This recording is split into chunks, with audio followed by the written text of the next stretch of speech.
संशय, आशंका, फूट, वर्चस्व, अभिमान और स्वाभिमान के राजनीतिक सस्पेंस पर ब्रेक लगाने के लिए महाविकास अघाड़ी के दिग्गज सामने आए।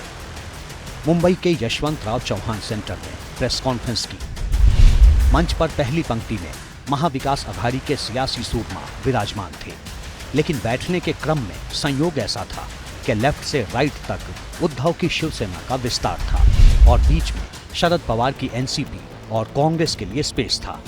सबसे बाएं थे आदित्य ठाकरे, उनके बगल में शरद पवार के खासम खास जयंत पाटिल, फिर कांग्रेस के बाला साहेब थोराट, उनके बगल में शरद पवार, पृथ्वीराज चौहान और सबसे दाईं ओर थे संजय राउत। लोकसभा चुनाव के नतीजे आने के बाद महाविकास अघाड़ी के इन तीन दलों की ये पहली ज्वाइंट प्रेस कॉन्फ्रेंस थी। इस प्रेस कॉन्फ्रेंस में उद्धव और शरद पवार की ओर से दो बड़ी बातें कही गईं। इन दोनों बातों का महाराष्ट्र में इसी साल होने वाले विधानसभा चुनाव से डायरेक्ट कनेक्शन है।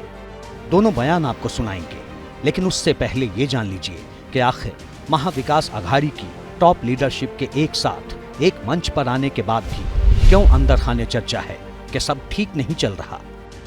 10 जून को एनसीपी का 25वां स्थापना दिवस था, जिसमें भाषण देते वक्त शरद पवार, पोते और विधायक रोहित पवार और प्रदेश अध्यक्ष जयंत पाटिल में तकरार साफ झलकी।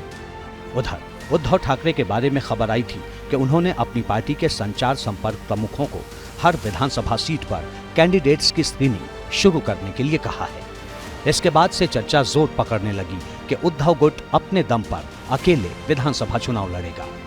गठबंधन में एकता को तब और झटका लगा जब खबर आई कि 26 जून को होने वाले महाराष्ट्र विधान परिषद के चुनाव में उद्धव ठाकरे सहयोगी पार्टियों से चर्चा किए बिना उम्मीदवारों के नाम तय कर रहे हैं, जिस पर महाराष्ट्र के कांग्रेस अध्यक्ष नाना पटोले नाराज हो गए थे। उद्धव ने नाना पटोले का फोन भी नहीं उठाया था।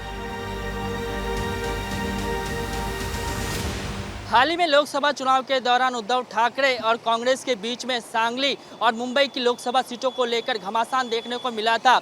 विधान परिषद चुनाव के दौरान भी कांग्रेस और उद्धव ठाकरे के बीच में तनातनी देखने को मिली थी और इसी बात को लेकर महाराष्ट्र कांग्रेस के प्रभारी रमेश चन्नीथला ने उद्धव ठाकरे से बातचीत करने की कोशिश की थी, लेकिन उनके तरफ से किसी भी तरीके का जवाब उनको नहीं मिल पा रहा था। आज भले ही महाविकास अघाड़ी ने साझा प्रेस कॉन्फ्रेंस करते हुए ये कह दिया हो कि वो आगामी विधानसभा चुनाव साथ में लड़ने जा रहे हैं, लेकिन अब भी महाराष्ट्र विधानसभा के चुनाव होने में काफ़ी वक्त जो है वो बचा हुआ है और ऐसे में ये कहा नहीं जा सकता कि इतने समय में जो महाराष्ट्र की राजनीति है वो किस करवट बैठेगी। अब आते हैं कांग्रेस, उद्धव गुट और शरद पवार गुट की प्रेस कॉन्फ्रेंस पर। इस प्रेस कॉन्फ्रेंस में शरद पवार और उद्धव ठाकरे दोनों ने साफ कर दिया कि जिन लोगों की वजह से शिवसेना और एनसीपी टूटी, जो लोग पुरानी पार्टी छोड़कर गए, उनके लिए पार्टी में अब कोई जगह नहीं है। लेकिन उद्धव की इस नो एंट्री में ट्विस्ट है। आपको याद है कुछ महीने पहले अमित शाह जी गए थे बिहार में और उन्होंने कहा था नीतीश कुमार के लिए भाजपा के दरवाजे हमेशा के लिए बंद है। यानी उद्धव ठाकरे ने बागियों के लिए दरवाजा तो बंद रखा है, लेकिन खिड़की खुली छोड़ी है। अब सवाल है कि जैसा दिख रहा है क्या वैसा ही है? क्या महाविकास अघाड़ी की सुलह में कलह छिप गई? क्या शरद गुट, उद्धव गुट और कांग्रेस में वाकई सब बढ़िया है? राजनीति में कुछ भी असंभव नहीं है। राजनीति को कहते ही संभावनाओं का खेल है, गेम ऑफ पॉसिबिलिटीज। इसलिए उद्धव ठाकरे, शरद पवार साहब कह रहे हो कि बागियों के लिए दरवाजे बंद कर दिए गए, लेकिन राजनीति में केवल एक सूत्र चलता है, एक फॉर्मूला चलता है, विनेबिलिटी।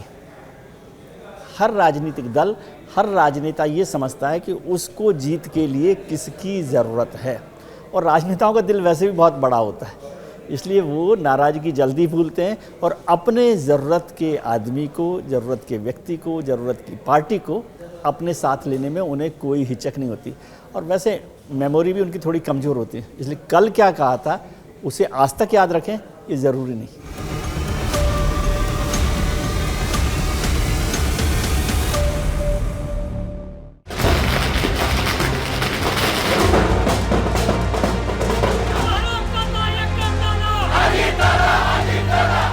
राजनीति में नेता की हार के बाद भी समर्थक जश्न मनाए, ऐसा शायद ही कभी हुआ हो।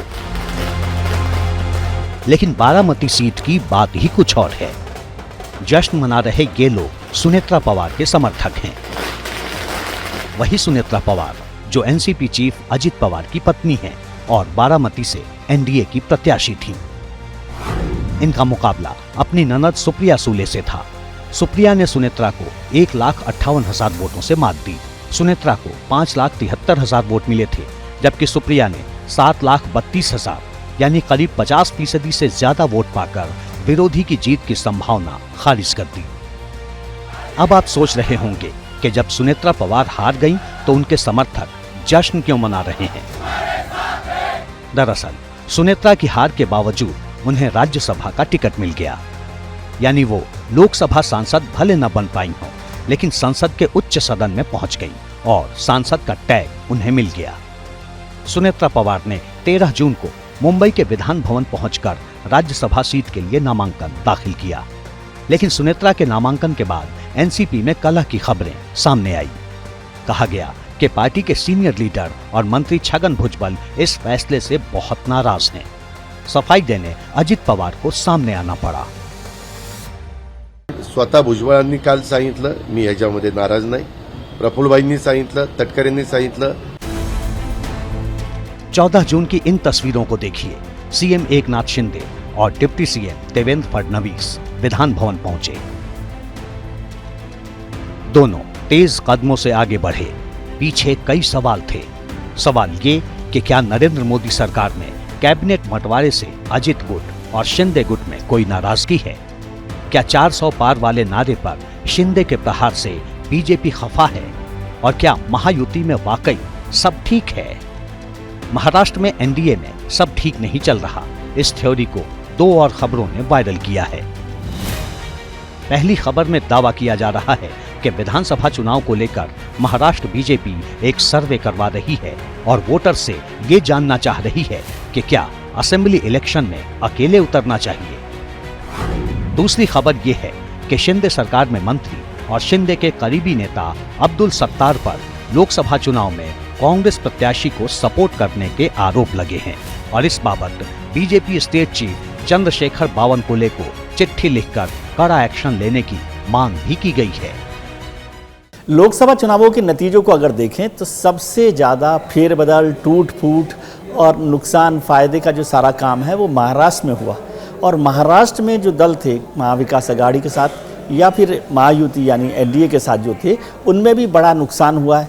किस किस तरह के समीकरण बने, दोनों पार्टियां शिवसेना और अजित पवार साहब जो एनसीपी से अलग हुए, उसका भी बड़ा नुकसान हुआ है। अब जब विधानसभा चुनावों की तैयारी हो रही है तो आज की तारीख में ये कहना कि प्री पोल अलायंस कायम रहेगा, ये बहुत मुश्किल काम है। इतना तय है कि अलायंस बनेगा और उस अलायंस में बहुत सारे नए चेहरे हो सकते हैं, बहुत सारे नए दल हो सकते हैं, कुछ लोग इधर से उधर जा सकते हैं, कुछ लोग इधर से उधर आ सकते हैं। इसलिए इस प्री पोल अलायंस की अभी गिनती शुरू हुई है। कौन कहाँ खड़ा होगा ये विधानसभा चुनाव नज़दीक आने तक पता चल पाएगा। अब यहाँ एक बड़ी बात को समझना जरूरी है, वो ये कि भले ही महाराष्ट्र में इंडिया गठबंधन की सरकार ने अच्छा प्रदर्शन किया और एनडीए को कम सीटें मिली, लेकिन सरकार एनडीए की बनी। विधानसभा चुनाव में ऐसा नहीं होता। वहाँ 288 सीटों के नतीजे मायने रखते हैं। महायुति और महाअघाड़ी उसी को सत्ता मिलेगी जिसके खाते में 145 सीटें आएंगी। उद्धव ठाकरे ये जानते हैं कि अगर वो महाअघाड़ी से अलग होते हैं तो निश्चित तौर पर उनको मुस्लिम वोट महाराष्ट्र में बहुत मायने रखता है, बहुत सारी सीटों में। अगर आप ध्यान से देखो तो प्रकाश अंबेडकर की पार्टी और एआईएमएस ये दोनों पार्टियों के कारण उद्धव ठाकरे की शिवसेना 5 से 7 सीटें हारी हैं, कांग्रेस भी 2-4 सीटें हारी हैं, तो इनका महत्व है। तो ये सब लोग के ये आंतरिक कंट्राडिक्शन है। और लेकिन जो मुझे लगता है कि ये जो महाअघाड़ी है वो निश्चित तौर पर यूनाइट होकर लड़ेगी। सबको सबके कंट्राडिक्शन पता है।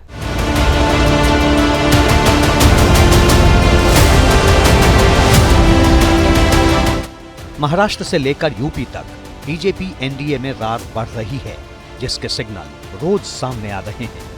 नया चैप्टर ऐड किया योगी सरकार में मंत्री अनिल राजभर ने।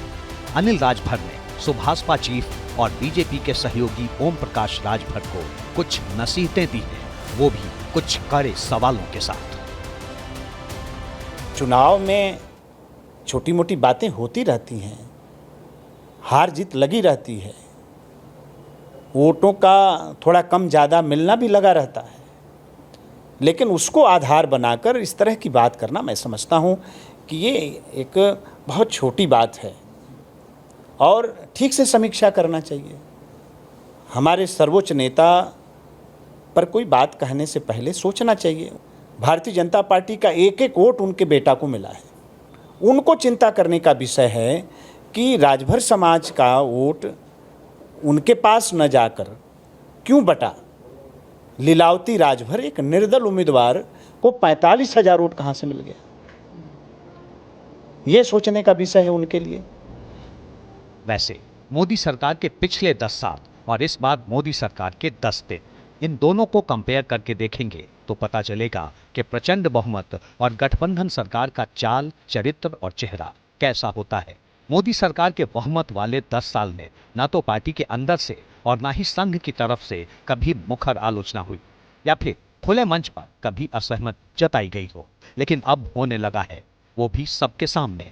सवाल है, ऐसी सिचुएशन के पीछे की वजह क्या है?